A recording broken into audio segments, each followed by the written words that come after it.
SIT ರಚನೆ ಮಾಡಿರೋ ಉದ್ದೇಶ ಒಂದು ಕೇಸ್ನಲ್ಲಿ ಸಂಪೂರ್ಣವಾಗಿ ಸಮಯ ಮತ್ತು ದಕ್ಷತೆಯಿಂದ ಆ ಕೇಸನ್ನು ತಾರ್ಕಿಕ ಹಂತಕ್ಕೆ ಅತಿ ಶೀಘ್ರದಲ್ಲಿ ತರೋ ಉದ್ದೇಶ SIT ಇದೆ.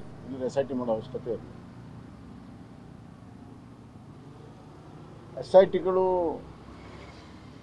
ತಮ್ಮ ಅಧಿಕಾರಿಗಳ ವಿವೇಚನೆಗೆ ತಕ್ಕಾಗೆ ಕೆಲಸ ಮಾಡ್ತಾ ಇಲ್ಲ ಅಂತ ಅನಿಸ್ತಾ ಇದೆ. ಏನು ಒಂದು ಪೊಲೀಸಿನ ತನಿಖೆಯ ಒಂದು ಪದ್ಧತಿ ಇದೆ, ಆ ಪದ್ಧತಿ ಪ್ರಕಾರ ಕೆಲಸ ಮಾಡ್ತಾ ಇಲ್ಲ.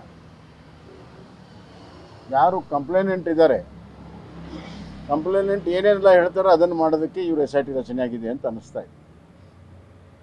ಹೀಗಾದರೆ ನ್ಯಾಯ ಸಿಗೋದಿಲ್ಲ. ಕಂಪ್ಲೇಂಟನ್ನು ತಗೋಬೇಕು, ಅದರ ತನಿಖೆ ಮಾಡಬೇಕು, ತೀರ್ಮಾನ ಮಾಡಬೇಕು. ದಿನಕ್ಕೊಂದು ಕಂಪ್ಲೇಂಟನ್ನು ಕೊಡ್ತಾ ಇದ್ದಾರೆ. ಯಾವಾಗ ಕಂಪ್ಲೇಂಟು ಅವ್ರು ಕೊಟ್ಟಿರೋದು ಹುಸಿ ಆಯಿತು, ಹೊಸ ಕಂಪ್ಲೇಂಟನ್ನು ಕೊಡ್ತಾ ಇದ್ದಾರೆ. ಮೊದಲು ಯಾವ ಉದ್ದೇಶಕ್ಕಾಗಿ ಏನು ಟರ್ಮ್ಸ್ ಆ್ಯಂಡ್ ಕಂಡೀಷನ್ ಇತ್ತು SITದು, ಅದನ್ನು ಪೂರ್ಣ ಮಾಡಿ ಕೂಡಲೇ ತನಿಖಾ ವರದಿಯನ್ನು ಬಹಿರಂಗ ಮಾಡಬೇಕು. ಒಂದು ಮಾತನ್ನು ಹೇಳ್ತೀನಿ, ಈ SIT ಒಂದು ವಿಶೇಷ ಇದೆ. SIT ರಚನೆ ಸರ್ಕಾರ ಮಾಡಿರ್ಬೋದು, ಹೋಮ್ ಮಿನಿಸ್ಟರ್ ಮಾಡಿರ್ಬೋದು, ಆದರೆ ಇಡೀ ಕರ್ನಾಟಕದ ಜನ ಇದನ್ನು ನೋಡ್ತಾ ಇದ್ದಾರೆ. So SIT is answerable to the people of Karnataka. ರಾಜ್ಯದ ಜನರಿಗೆ ಉತ್ತರದಾಯಿತ್ವ ಇದೆ SITದು, ಆ ಜವಾಬ್ದಾರಿ ಇದೆ. ಮತ್ತು ರಾಜ್ಯದ ಜನ ಗಮನಿಸ್ತಾ ಇದ್ದಾರೆ, ಪ್ರತಿಯೊಂದು ಹಂತದಲ್ಲೂ ಗಮನಿಸ್ತಾ ಇದ್ದಾರೆ. ನೀವು ನಡ್ಕೊಂಡಿರುವಂಥ ರೀತಿ, ಯಾರು ಈ ಎಲ್ಲ ಹಗರಣದ ಹಿಂದೆ ಇದ್ದಾರೆ, ಯಾವುದೋ ಬುರುಡೆಯ ವಿಚಾರದಲ್ಲಿ ವಿಫಲವಾಯಿತು, ಅದ್ರ ಹಿಂದೆ ಯಾರಿದ್ದಾರೆ,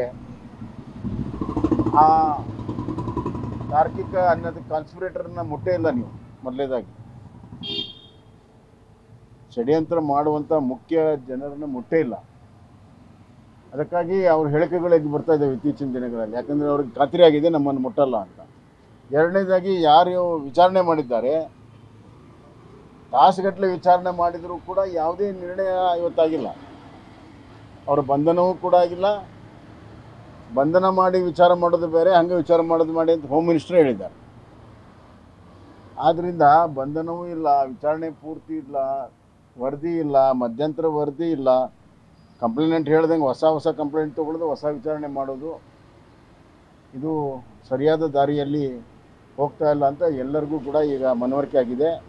ಕೂಡಲೇ SIT ಇದುವರೆಗೂ ಆಗಿರುವ ತನಿಖೆ ಬಗ್ಗೆ ಒಂದು ವರದಿಯನ್ನು ಕೊಡಬೇಕು.